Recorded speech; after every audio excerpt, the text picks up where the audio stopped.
The Committee on Rules and Legislative Administration will come to order. A quorum is present. Members, Representative Zalesnikar is participating remotely today. First order of business is the minutes from May 14th, 2026. Representative Jordan, would you like to move the minutes? So moved, Mr. Chair. Representative Jordan moves the minutes from May 14th, 2026. Is there any discussion? Seeing none, all those in favor say aye. Aye. Those opposed, nay. The minutes are approved. Next order of business is the supplemental calendar for the day. We're proposing calendaring one bill on the supplemental calendar for Saturday, May 16, 2026, House File 2354 Norris. I move the adoption of the calendar for the day pursuant to Rule 1.21. The Committee on Rules and Legislative Administration will designate Saturday, May 16th for the adoption of the supplemental calendar for the day. Is there any discussion on that motion? Co-Chair Long. I urge support, Mr. Chair. All those in favor say aye. Aye. Those opposed, nay. The motion prevails and the supplemental calendar is adopted. Next order of business is going to be Senate File 5200. Representative Liebling, if you can come forward. And Representative Scott, as a co-author, would you like to move Senate File 5200? So moved, Mr. Chair. Representative Scott moves Senate File 5200, the corrections bill, before the committee and recommends that it be placed on the general register. Representative Liebling, thanks for being here. Go ahead and present your bill. Thank you so much, Mr. Chair and members. So Senate File 5200 is our annual corrections bill. I think probably the members of this committee understand what this is doing, but I wanted to take the opportunity just to say that we have an unwritten rule in the House, and that is that we never blame our staff for errors. We blame members for not recognizing errors, although obviously our staff often are the ones to find them and correct them. And this bill is the vehicle for correcting our errors that come up at the end of session, things like the one error that we've discovered so far, which is actually in the judiciary bill, which is just an enactment date, an effective date. So the way this will work is what's in the bill right now, the contents of the bill are really just a placeholder. This will not be in the actual corrections bill. Kind of like when you have those forms where there's gobbledygook in there and you fill it in with your own text, that's kind of what this is doing. And so when we come to the floor, we will have a DE amendment for the bill, and the DE amendment is created by a very careful process of making sure that everyone, all of the chairs who are impacted and the authors who are impacted by an error that is found are all in agreement about the fix. So this is one of those bills where everyone can feel very confident that what is being done kind of at the last second. It's often, if not the last bill, one of the last bills to move off the floor, is to correct any errors that have been found in bills that we have passed this session. So the alternative, of course, would be waiting for the reviser's bill, which wouldn't happen until the next year. So if there's something like an enactment date, something that really needs to be fixed, was just an oversight. The example in the bill before you is just a simple digit was left off of a statutory reference, that kind of thing. So that's the process, members. I could give you more detail about the error we've found so far, but I don't think you want that, and that's the bill. Thank you, Representative Liebling. Is there anyone want to testify about the bill? No? It's a very exciting bill. Any member discussion?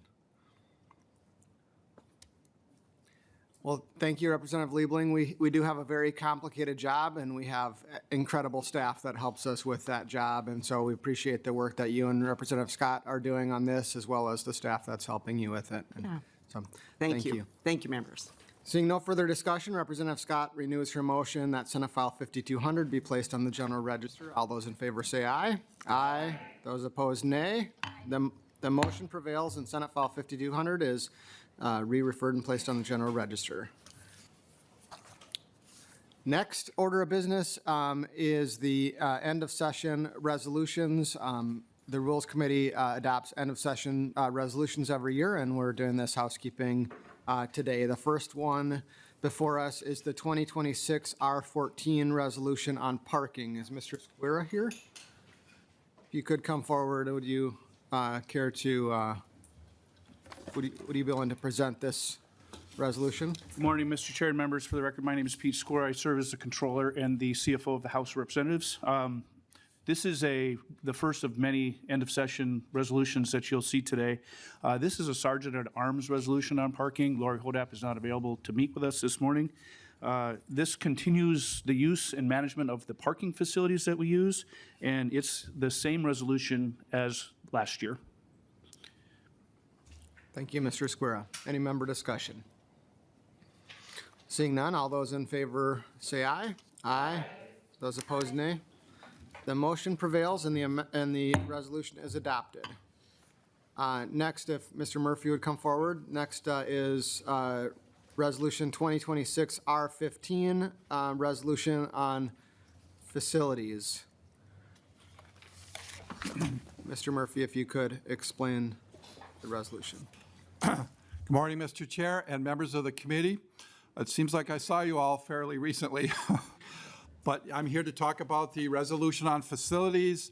It's pretty self-explanatory. This would authorize the chief clerk of the House and the chief sergeant at arms to maintain facilities during the interim. That are things like room scheduling and facilitating hearing rooms and things, and keeping things up and ready, and also accommodating various groups through the House educational programs, the YMCA Youth and Government, Girls State, Youth Leaders Organizations, and 4-H. And before, with due respect to Representative Schultz, I would be willing to take an invitation from Boys State if they so reach out. We'll see if we can fit them in the agenda. And that's basically it. If anybody has any questions, I'm here to answer them. Thank you. Thank you, Mr. Murphy. Is there any member discussion? Co-Chair Long.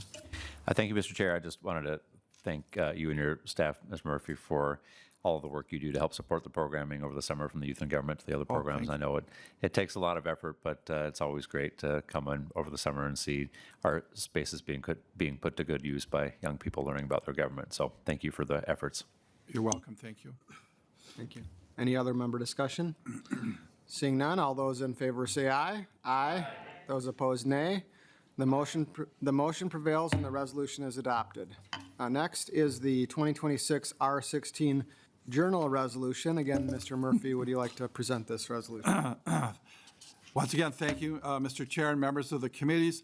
This is the journal resolution that authorizes the chief clerk to approve the minutes or the journal for the last day of session, and also to include in the supplement to the journal, which is simply letters from the governor signifying that he has signed certain bills into law, letters from the Secretary of State. This is all kind of constitutional requirement to kind of make the books balance.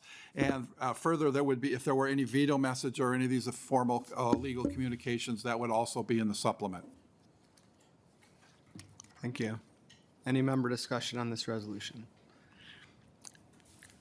Seeing none, all those in favor say aye. Aye. Those opposed, nay. The motion prevails and the amendment is adopted. Thank you, Mr. Thank you, Mr. Chair. Next is the 2026 R18 resolution on continued House operations in advance of organization. This is a new resolution this year, but it's similar to House File 3679, which passed off the House floor 132-0 on May 4th. Mr. Gehring, could you explain the R18 resolution? Mr. Chair, committee members, the R18 resolution addresses what is now about a 1-week gap between the expiration of current member terms and when the House is scheduled to convene and organize on the first Tuesday after the second Monday in January of the odd-numbered year. And during that period of time, since there is no official membership, there's no speaker to direct administrative operations of the House. And so this resolution would provide that the chief clerk is authorized to direct actions necessary to conduct the orderly administrative business of the House during that 1-week period until a speaker and a House is elected and duly organized. Thank you, Mr. Gehring. Any member discussion or questions? Co-Chair Long. Thank you, Mr. Chair. Yes, I just want to urge support of the resolution. This was one that we adopted earlier, as you mentioned, and is a good practice to make sure that we have an orderly transition in that interim period. Thank you, Co-Chair Long. Vice Chair Schultz. Thank you, Mr. Chair. I look at line 16, and it leaves me with a little bit of question as to why we would choose the mutual agreement of designated leaders of the two largest incoming caucuses, and just wondering for the record if maybe we could have a little bit of discussion amongst members or from staff as to why, assuming, and maybe we shouldn't assume given 67-67, but why we would go with the two largest incoming caucuses versus language that would direct it to be whichever is the largest caucus. Thank you, Representative Schultz. I think that is due to the fact that the two largest incoming caucuses generally have some idea about which one's in the majority or the minority and how that would impact staffing of the House. Obviously, we are this year dealing with a whole new 67-67 situation and different staffing level that had been before, but when we've had a clear majority and minority caucus, there's historic practice as to what the size of the staff would be for each one of those. Co-Chair Schultz. Thank Or you. Vice Chair Schultz. Thank you. Yeah, my question is just like, is this just delaying what might be the ultimate decision of whomever becomes the controlling caucus, and just delay their decision-making on decisions as it relates to largely nonpartisan staff, as I read it, until the point in which the House is organized? Well, it deals with the fact that the House will not be formally organized, although there'll be a period of time where people will generally understand what will happen when the House is organized, and so the House can prepare for that eventuality. Co-Chair Long. Thank you, Mr. Chair. Yeah, I'll just add that I think this is meant to, before there is a speaker's election, make sure that any hiring decisions are joint between both caucuses. And so that seems like it would be a good practice, no matter who's in the majority or the minority.